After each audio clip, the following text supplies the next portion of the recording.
And now, while we're doing that, we will ask our first student to ask a question of our congressman, and we'll have the congressman, whoever the question is for, will have either both congressmen or Congressman West or Congressman Deutch come to the podium to answer your question.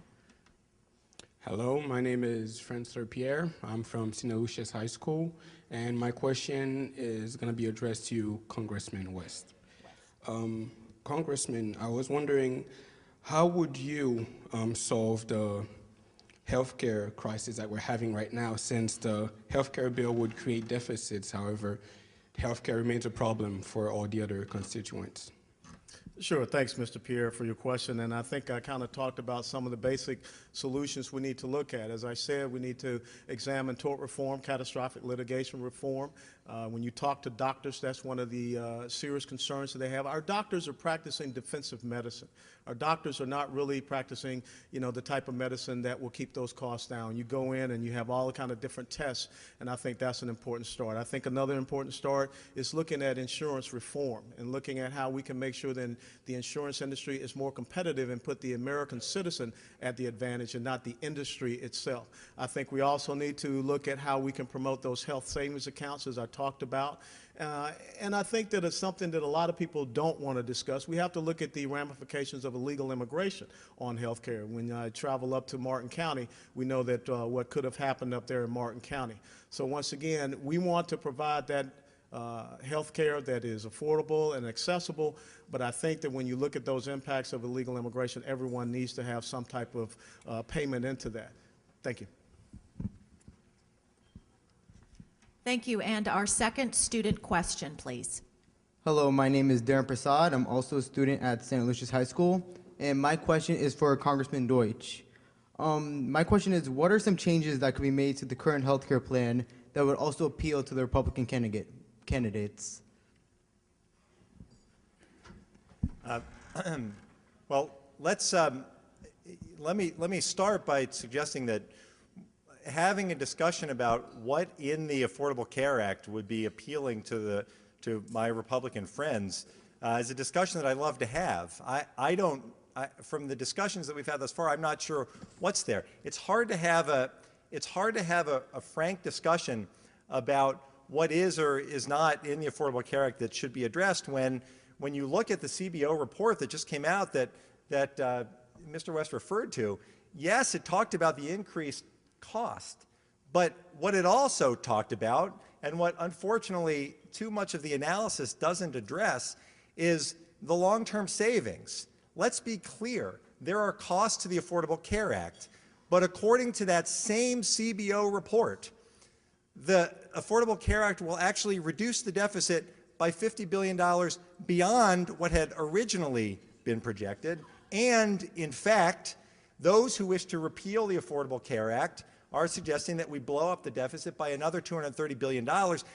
Keeping the Affordable Care Act in order to reduce the deficit is something that I would think that both sides ought to agree on. And actually, Congressman Deutch, if you would stay up at the podium, I think this will be simpler. And Congressman West, if you will come up here, and then that way you both can share the podium. We'll start with our first audience member question. And actually, we have several on this topic.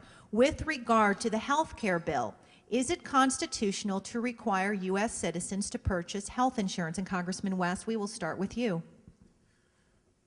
Well, as I talked about, the linkage is trying to go to the Commerce Clause, and I just repeat the Commerce Clause, and anyone feel free to read it. It's just a very short little sentence.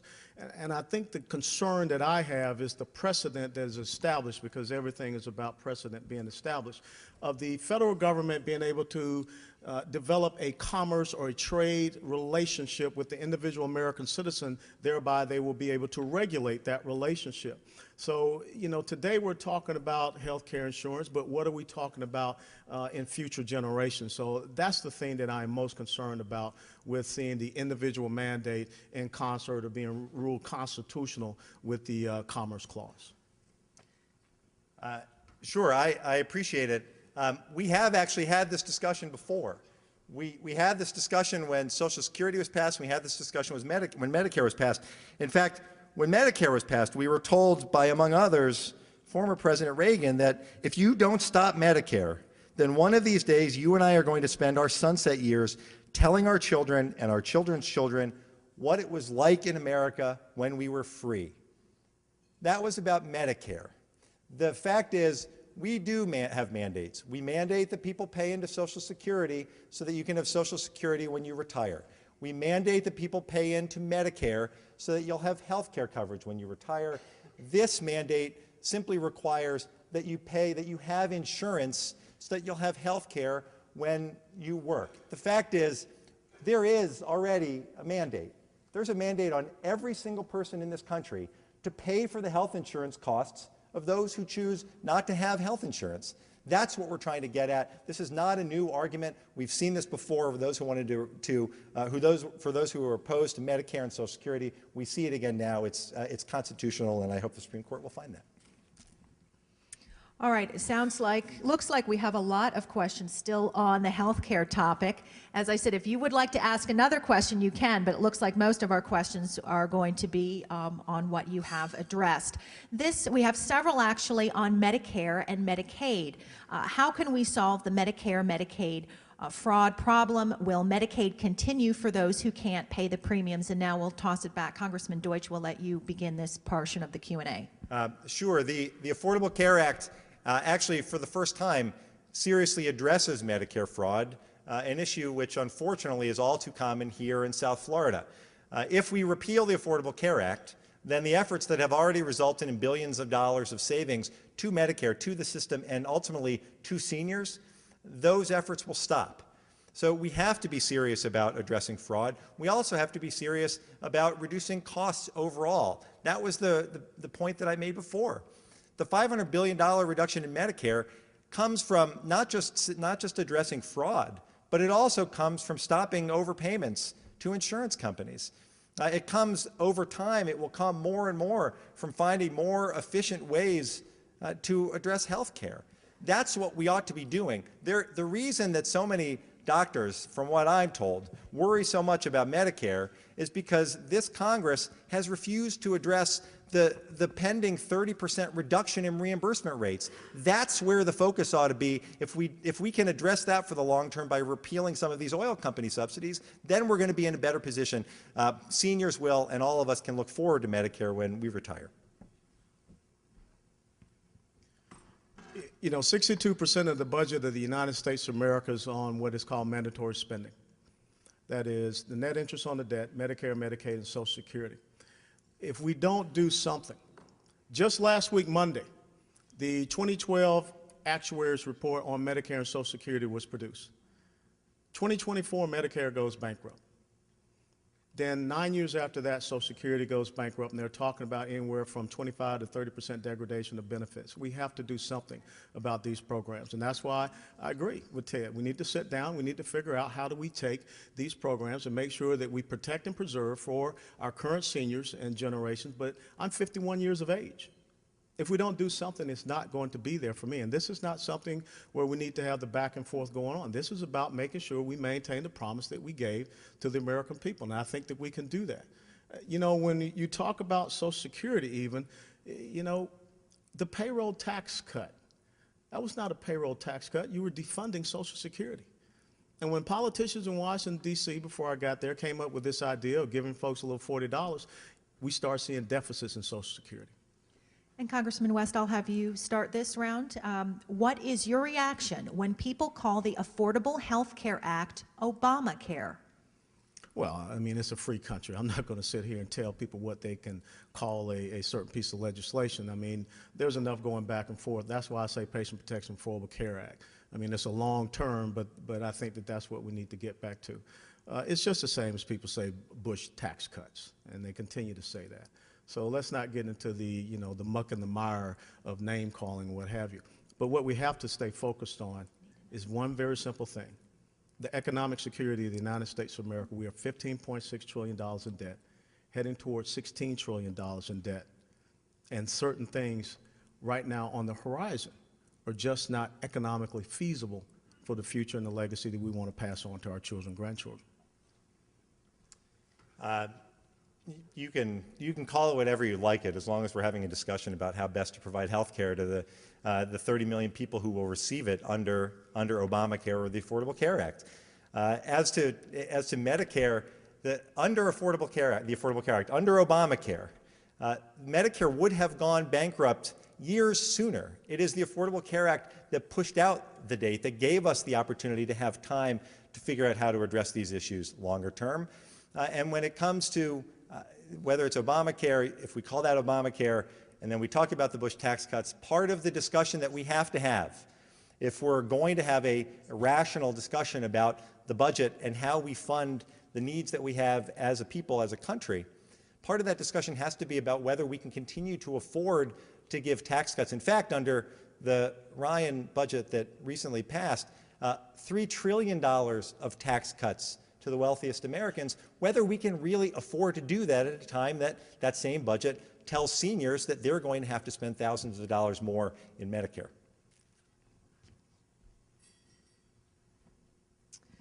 Gentlemen, what will it take to get Congress to begin doing the business of the people rather than the business of the party? And this is for both of you.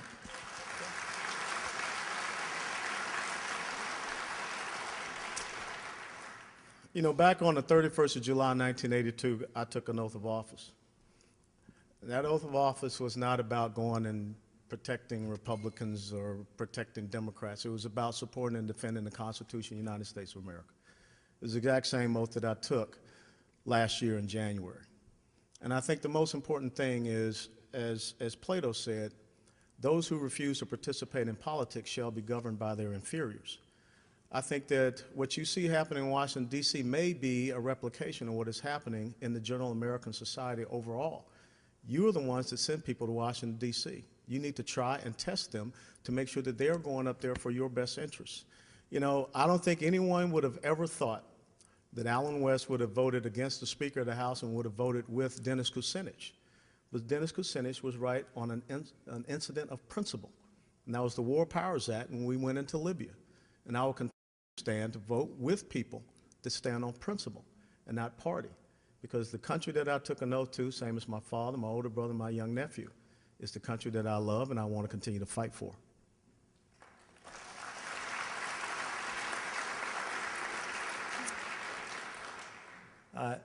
There's a reason that the congressional approval rating is, I think I saw recently we just passed double digits, up from 8%.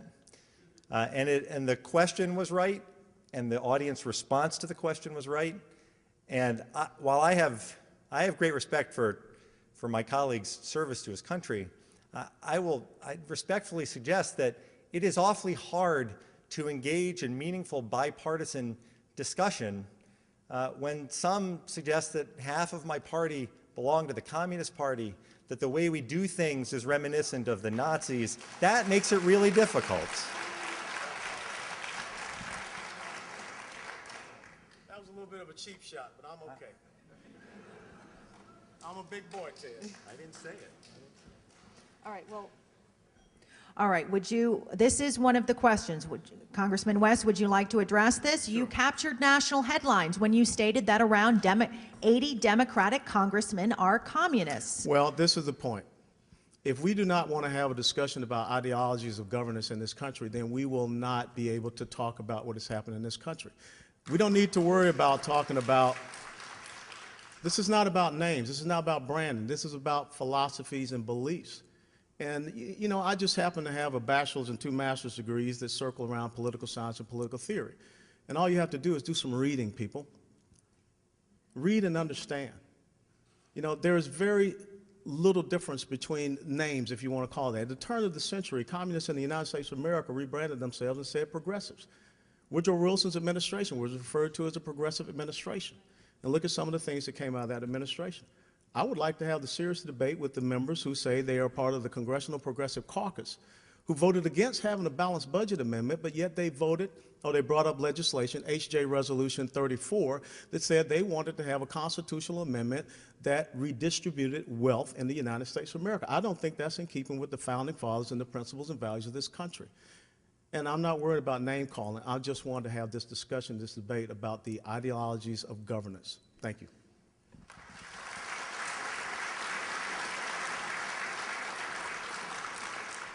I'm gonna have to, agree. we're not gonna have, you don't agree, was you about to don't. agree. Sorry, all right. Well, we're gonna try to keep this rather than having a rebuttal. I'm gonna switch to another question. Okay. All right. So Congressman Deutch, changing topics here. Why should we believe the federal government can provide oversight to a far more complex and significant part of our lives than represented by the above named organizations? And this person lists as two examples the United States Post Office and Amtrak. Let me start. I'm not sure who asked the question, and you're going to hate the first part of this answer, but I represent 200,000 Medicare beneficiary Social Security recipients. And an awful lot of seniors in my district rely on the post office, count on the post office, and are thrilled with the results that they get from the post office every day. It is their only contact many times with the outside world. So the constant attacks against the Postal Service, I don't think are altogether justified. And I wanted to come to the defense of my constituents who rely upon the post office, which is why I fight those efforts to privatize the Postal Service. That's number one. Now, as far as health care, we have this fundamental choice to make. We have a system that we're not focused on whether it is an individual and his doctor who are making a decision with the government in the middle. We have a situation, and we had before the Affordable Care Act passed, where we have them making the decision with the insurance company in the middle. The government runs the Medicare system more efficiently than any insurance company runs their business. They do it well. My Medicare beneficiaries don't complain about it. And I think we're right to continue to move forward to expand access for the 30 million people who are going to get it. And Congressman West, this will be our final question, gentlemen, so I will let you answer first. What are your thoughts on the United Supreme Court? Do you think they will uphold or overturn the Affordable Care Act?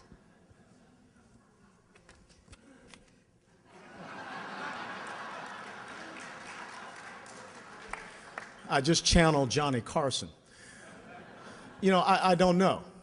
All I can tell you is that, you know, as I sit down and I read and I go back and cross-reference the Commerce Clause, I think it would be very difficult to say that the individual mandate is in concert with the Commerce Clause, even though some of the other things that were said. And I think that if it were to come back as ruled unconstitutional, I think that there was not a severability clause that was part of the Patient Protection and Affordable Care Act, which could cause that entire piece of legislation to be deemed unconstitutional. But I just think that we really need to sit down and examine where do we want to take the federal government in the United States of America. One of the things that I'm very, frustrated with, 12 appropriations bills, but no one can tell you what the priorities are. We have got to go back and understand what our priorities, our roles, responsibilities, and functions are of the federal government as per the Constitution, so we don't have the wasteful spending and we don't have an overarching bureaucracy being grown.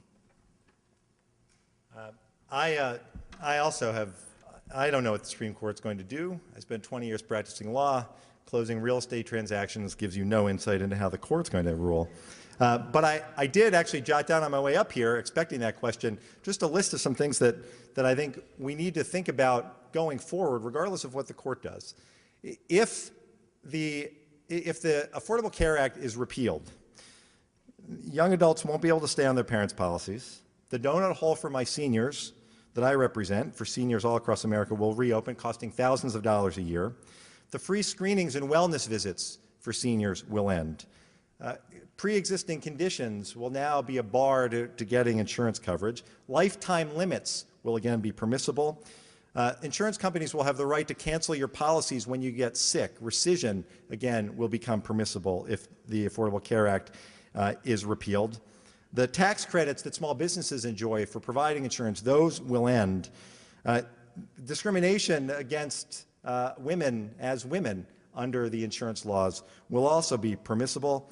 And again, it will blow up our deficit by $230 billion. These are serious issues that we have to grapple with.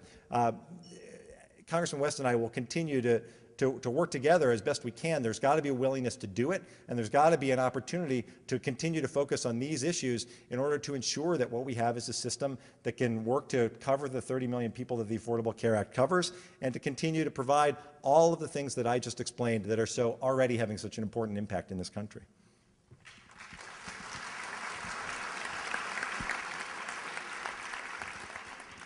Thank you again, Congressman West, Congressman Deutch. Thank you for being here. This concludes our program today. And remember, back across the street at the Kravis Center, Monday, May 21st, for MSNBC's Chris Matthews.